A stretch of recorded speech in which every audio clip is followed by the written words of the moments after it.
Hello, welcome to iPod Official Traders YouTube channel. So in this video, right after watching it, you'll know how to trade fundamentals. So do not forget to subscribe, like, and share this with your fellow trading mates. So let's get down to it. So in this video, we're just gonna be split into two. So this is the part one where I'm gonna talk about the fundamental and the fundamentals or the economics side of it. The second part will be uploaded as well. So in each and every month, we have three major trading events that I'm going to focus on, which is NFP, CPI, and PPI in that chronological order, right? So I'm not going to teach you on how to trade NFP, but how to trade CPI and PPI. So you need to understand the terminologies that goes along with this too, which is CPI is a trading event that deals with inflation, and this one deals with what? This deals with interest rates, right? So now NFP, which is this is the first event that's released in a month. So this deals with employment.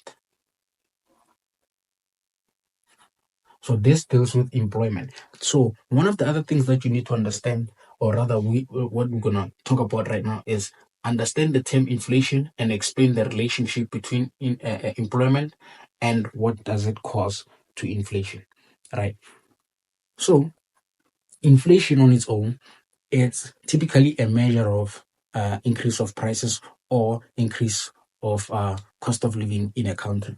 So we're just going to take it, just going to give you also an example before I can go into talking and giving you a proper trading example, which is USDJPY. Yeah? USDJPY. Before we get to this, I'm going to give you an example so that you can understand what is the relationship. So the relationship is basically like this. If NFP buys, we need to buy what? If NFP buys, we need to buy during CPI. So in most cases, meaning that the whole year when NFP bought, we expected to buy during CPI. But there was days where, or rather there was one time in a month where CPI did not go in the same direction as NFP, which is understandable. Why am I saying this? Currently, this month, CPI went in the opposite direction as NFP, which I will explain down further in the video as to why. But it means that understanding just giving you this information, it means you could lose once or twice in a year, meaning you will win 10 times, if not 11 times in a year, right? Which is a good thing. So now understand this. If a lot of people get employed in a certain country, inflation has to increase, because this is my term. I'm not an economics teacher. I'm just giving it my own term so that you can understand. So when a lot of people get employed, inflation needs to increase so that we can reach what we call it's my term, economic equilibrium. Economic equilibrium, so whereby the cost of living is at a normal rate. Because if everyone affords or can get their demands, everyone can get their demand. It means that if everyone affords everything will run out faster, and then which can lead into an economy dropping. You understand? So we need to create economic equilibrium whereby the cost of living is at a normal rate, and the goods and services that are provided can be attained at a good ratio, so that we don't run out of products. Just to put it in a simple term, we don't run out of products that are being produced over a long run. You get what I'm saying? So let me just give you an example. An example is this. Let's say we're gonna say community. We're gonna treat the community as what? We're gonna treat the community as a country. It's an example, and you as the supplier. So let's say you went to a certain community, you have studied the community, and you realize that there are not like less people are employed in there, and you are a supplier, and you are supplying a pack of tomatoes. You are selling tomatoes in there as a pack, right? So you realizing that not everyone is employed in that community, you are forced to sell your pack of tomatoes 10 rand or $0.5, right? So understanding that now, this is what everyone can not everyone can afford, but still your supply, it's still being bought. Everyone comes and buys, understand? But now there comes what? There comes a contract into that community and employs most of people that stay in that community. So now you understand that everyone in the, keep in mind, your tomatoes are in high demand, or rather they're in demand. Everyone wants them, but because not everyone can afford, you still sell nicely though. But now since everyone got employed, they can afford those tomatoes. You're gonna run out of stock, and you realize that it takes time for you to produce those tomatoes. You don't just wake up and get tomatoes fully nice so that you can bargain, so that you can reap to sell. It takes time to actually produce those tomatoes. So you realize that now if most people in that community now getting employed, it means that they're gonna come for those tomatoes because they've been wanting them, right? It's one of their demands. They want to now buy them. What you're gonna do is pretty simple.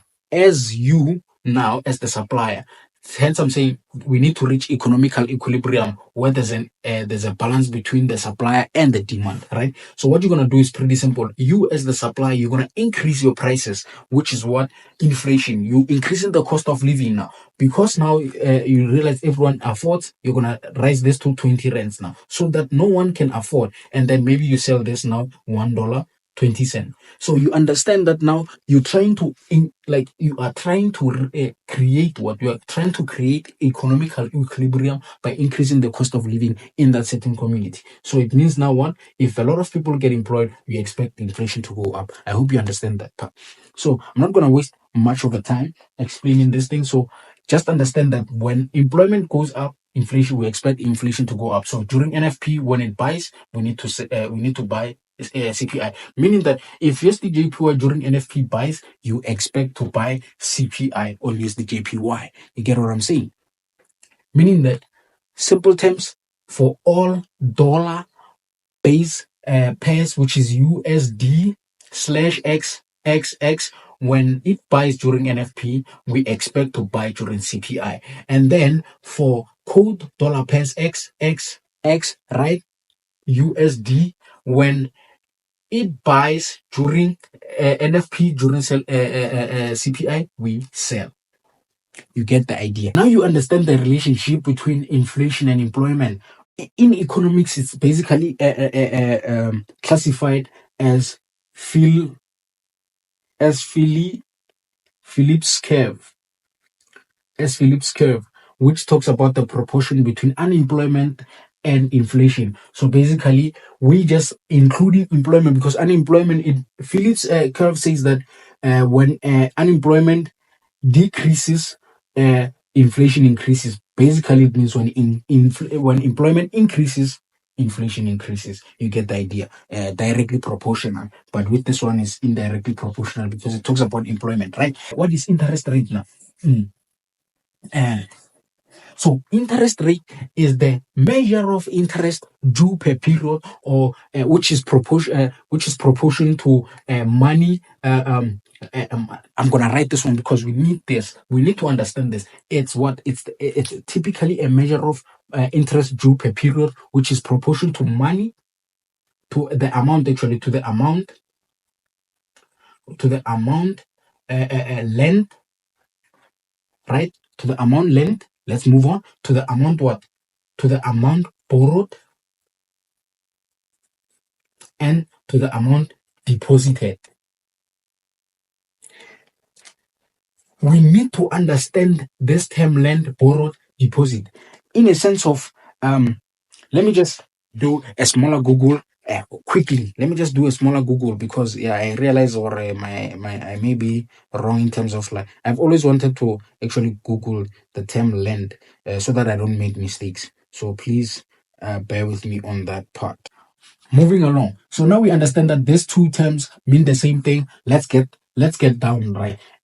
Getting into interest rates, I'm just gonna read something because I think with this one it's not tricky, but it's tricky to explain it in the economics way. So I'm just gonna read something for you so that you can understand it properly. So they say that when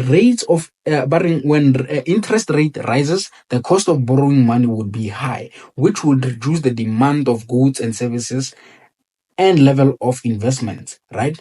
Which comes to depositing, right? decreasing the amount or decreasing the employment level, since there would be low demand of workers. Let me explain it in a way so that you can understand it. If more people get employed, tip it.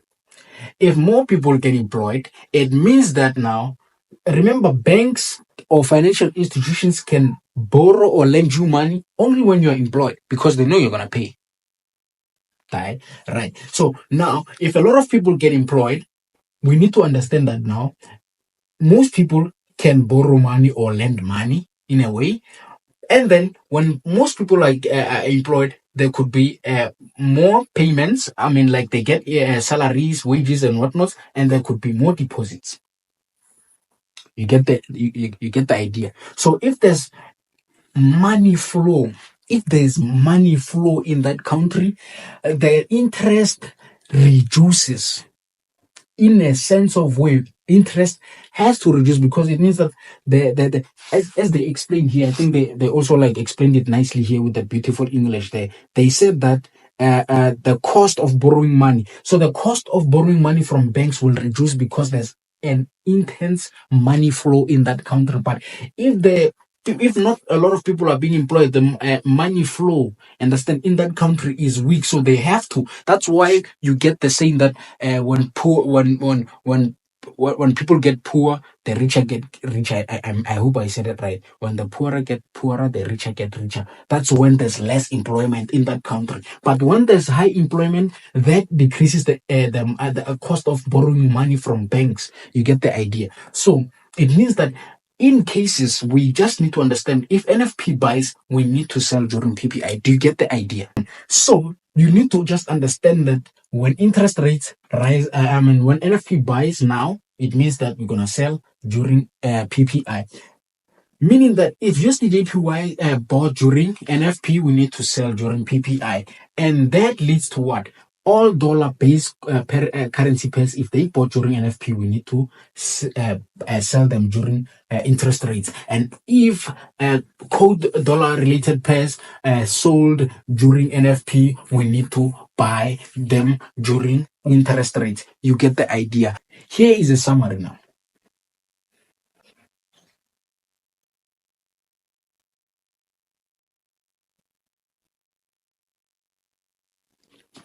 Here is the summary of everything in a nutshell. I'm gonna say USD X X X. Then I'm gonna say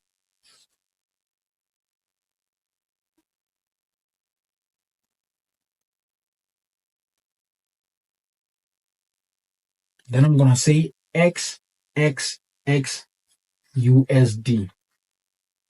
I wrote sad.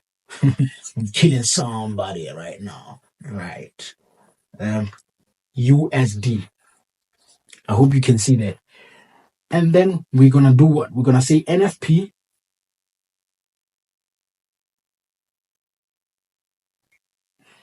Let me just use this marker because let me just circle this one.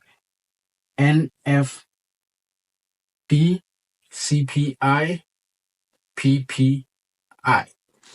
In the following, in part 2, I will also explain why sometimes you find that CPI does not go in the same direction as NFP. I will explain in the following part on the charts while I'm showing what happened, right? So it means that if NFP buys, right, this ones will sell. If NFP bought, CPI has to buy. And this one has to sell. And this one, if NFP bought, we need to sell PPI and we need to buy PPI. So this is your table for trading events. Hope you print this out. I hope to see you in the following part 2, where I will show you the technical side of it and how we actually go about trading them. This is iPod Official Trader signing out. So make sure that you like, subscribe, and share this with your fellow mates. I hope to see you in the following part.